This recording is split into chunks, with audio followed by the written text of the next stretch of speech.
જય શ્રી કૃષ્ણ. હું પાયલ સાકરિયા. છેલ્લા 3-4 દિવસથી ડીજીવીસીએલ દ્વારા પૂર્ણા વિસ્તારની અલગ અલગ સોસાયટીના પ્રમુખોને નોટિસો આપવામાં આવી રહી છે કે સ્માર્ટ મીટરો તમારી સોસાયટીમાં કમ્પલસરી લગાવવામાં આવશે.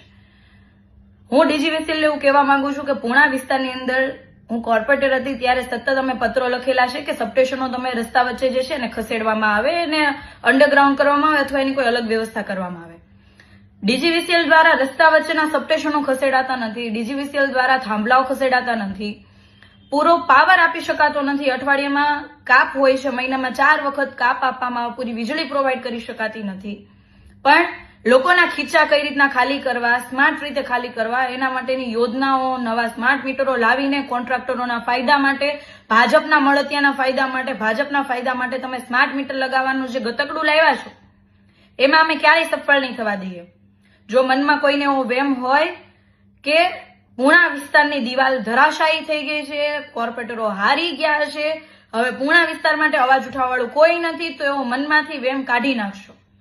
જીતેલા લોકો ભલે અવાજ નહીં ઉઠાવે, જીતેલા લોકો ભલે લોકો વચ્ચે નહીં રહે, પણ અમે લોકોની વચ્ચે હતા, છીએ ને હંમેશા રહીશું. લોકોનો અવાજ હંમેશા ઉઠાવશું, લોકોની સાથે એમની મજબૂત દિવાલ બનીને ઉભા રહીશું.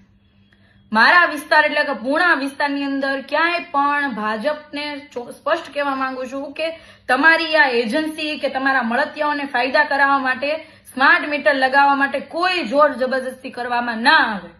જો જબરજસ્તી કરીને સ્માર્ટ મીટર લગાવવા માટે ડીજીવીસીએલના કર્મચારીઓ આવશે તો લોકોને સાથે રાખીને જન આંદોલન કરીશું, ડીજીવીસીએલનો ઘેરાવો પણ કરીશું, પણ એમની જે આ યોજના છે લોકોને લૂંટવાની, એ યોજનાની અંદર અમે ક્યારેય સફળ નહીં થવા દઈએ. તમે સિસ્ટમને સ્માર્ટ કરો, તમારી આખી જે સિસ્ટમ જે ચાલી રહી છે કરપ્ટ સિસ્ટમ, એ સિસ્ટમને પહેલા સ્માર્ટ કરો, એ સિસ્ટમ બદલો. લોકોના ખીચા ખાલી કરવાનું મહેરબાની કરીને હવે બંધ કરો. આ મોંઘવારીની સામે લોકો માંડ પોતાનું ગુજરાન ચલાવે છે, એવામાં તમે સ્માર્ટ મીટર લાવીને તમે લોકોના જે ખીચા ખાલી કરવા માટેના આયોજનો કરો છો એ બંધ કરી દો. અમે ભલે હારી ગયા હોઈએ પણ લોકોનો અવાજ પહેલા ઉઠાવતા હતા એવી જ રીતના હજી પણ મજબૂતાઈથી અવાજ ઉઠાવીશું. હજી એક વખત કહું છું, જબરદસ્તી મારા મત વિસ્તારની અંદર ક્યાંય પણ સ્માર્ટ મીટર લગાવવા માટે આવવું નહીં. જો જબરદસ્તી સ્માર્ટ મીટર લગાવવા આવશો તો જન આંદોલન લોકોને સાથે રાખીને કરીશું. જય હિન્દ.